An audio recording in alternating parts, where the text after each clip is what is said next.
Assalamualaikum warahmatullahi wabarakatuh. Bismillah, alhamdulillah, wassalatu wassalamu ala rasulillah amma ba'du. Teman-teman sekalian, mari kita lanjutkan bedah buku Revolusi Pola Hidup, Solusi Cerdas Menarik Keberuntungan dan Keberkahan. Dan kita sudah sampai di episode ke-9, yaitu merevolusi pola pikir yang kedua, berpikir positif, part 2, dengan tema husnudon bilah. Kalau sebelumnya kita bicara bahwa untuk bisa mengubah nasib kita dengan berpikir positif, dengan mengisi di pikiran kita muatan-muatan positif, penilaian-penilaian positif, ternyata berpikir senantiasa bekerja sama antara hati dan pikiran. Karena itu, dalam agama Islam, tidak cukup kita mengatakan berpikir positif, tapi dipandu oleh hati, itu hati yang husnudon billah. Nah, karena itu, revolusi pola pikir yang perlu dilakukan oleh orang yang beriman, selain berpikir positif, adalah membangun husnudon, atau dalam bahasa Indonesianya, membangun prasangka baik kepada Allah atas apa yang kita alami dan atas semua yang terjadi.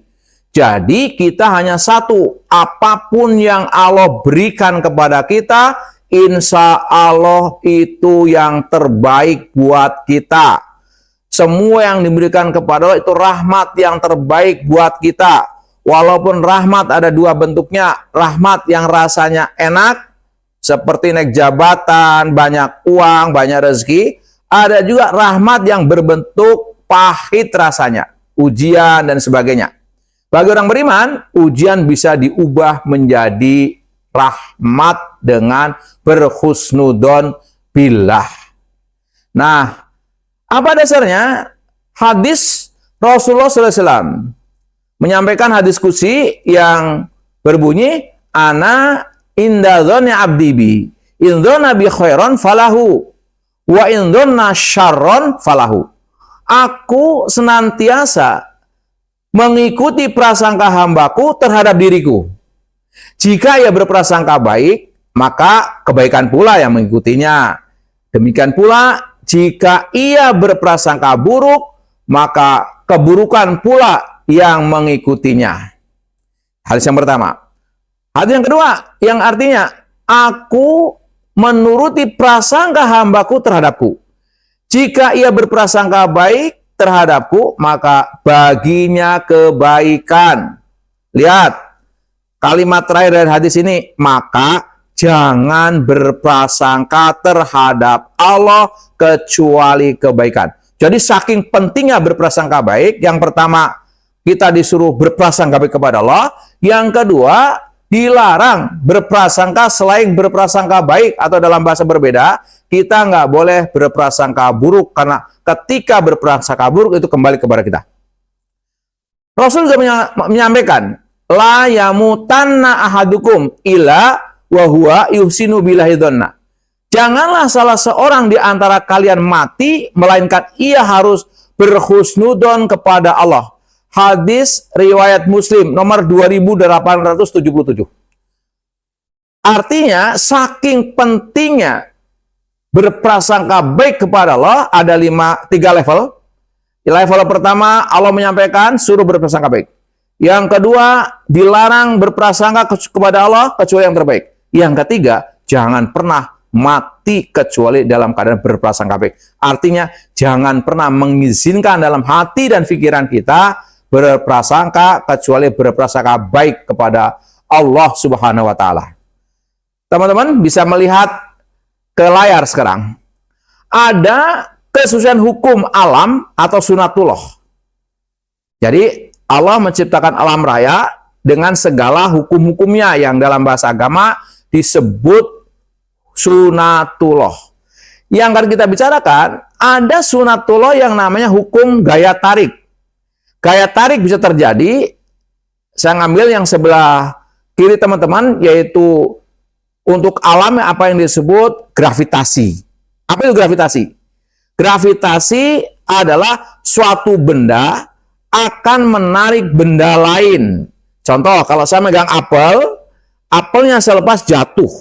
Padahal melepasnya itu hanya kecil aja, tapi jatuh. Kenapa? Ada yang disebut daya gravitasi yang begitu besar. Dan menariknya, kalau di alam ada konsep gravitasi, yaitu daya tarik menarik, dalam diri manusia pun ada yang disebut dalam bahasa motivasi law of attraction, hukum kekuatan daya tarik. Apa bunyinya? Teman-teman masih bisa lihat ke layar. Manusia menarik apa yang sering dipikirkan atau disangkakan meskipun tidak menginginkannya. Tidak ada orang yang kepengen sakit kalau selalu berpikir, ya kalau hujan saya sakit, kalau saya gerimis, kena gerimis, saya pilek. Apalagi misalkan, kalau saya misalkan bisnis bangkrut, dia belum terjadi, tapi sangkaannya begitu, insya Allah itu yang terjadi. Artinya apa? Suatu peristiwa terjadi atas undangan sendiri. Karena itu, pastikan kita melatih diri kita untuk senantiasa membangun prasangka baik kepada Allah. Bahasa anak pesantren, apapun khair, apapun yang menimpa dia khair, baik, apapun. Oke. Imam Syafi'i berpesan, man hasunadzanu tabaisuhu. Barang siapa yang baik prasangkanya, maka akan baik pula hidupnya. Baik. Nah, sekarang teman-teman bisa praktek ya. Caranya gimana? Setelah ini, teman-teman mempraktekkan bagaimana berhati dan berpikir positif, apa dampaknya. Misalkan teman-teman pagi-pagi setelah mandi atau sudah segar, keluar rumah mengatakan, atau bangun tidurlah lebih mudahnya kita mengatakan, oh damai sekali hari ini ya, udaranya sejuk sekali, saya nyaman sekali, saya merasa bahagia sekali hari ini, saya kuat menghadapi apapun yang terjadi. Oh, segar sekali ya udaranya misalkan. Oh, badan saya sehat sekali, suasana merdu, penuh cinta, dan sebagainya. Ini pagi-pagi kita menyampaikan ungkapan-ungkapan yang nadanya positif kayak tadi. Artinya kita lagi membangun bagaimana hati dan pikiran kita positif, hati kita berhusnudon, damai, sejuk, nyaman, bahagia, kuat, segar, sehat, merdu, cinta. Saya tanya teman-teman, apa yang teman-teman rasakan? Damai hati kita. Rasanya kita sudah tenang sekali. Kenapa? Karena ada ungkapan positif. Karena ungkapan positif akan menjadi pikiran positif. Pikiran positif nanti akan merasakan kita tindakan positif. Sebaliknya, kalau teman-teman bangun tidur mengatakan, misalkan, sedih ya, banyak pekerjaan hari ini, wah malas banget ke kantor, jenuh, begini-begini aja, bete, bosan, sakit hati saya kalau begini terus, kacau suasana, brengsek. Insya Allah apa yang terjadi? Belum melakukan apa-apa, teman-teman sudah merasa tidak mood, merasa sakit, merasa tidak percaya diri, dan sebagainya. Apa sebabnya? Karena kita menarik hal-hal yang negatif. Karena itu teman-teman, mari kita membangun latihan selalu berhusnudzon kepada Allah, selalu membangun pikiran positif, berkata positif. Insya Allah nanti di pertemuan yang akan datang, kita akan secara simulasi, kita akan bicara apa dampak kita berpikir positif dan dampak kita berpikir negatif secara konkret. Terima kasih teman-teman, mudah-mudahan bermanfaat. Assalamualaikum warahmatullahi wabarakatuh.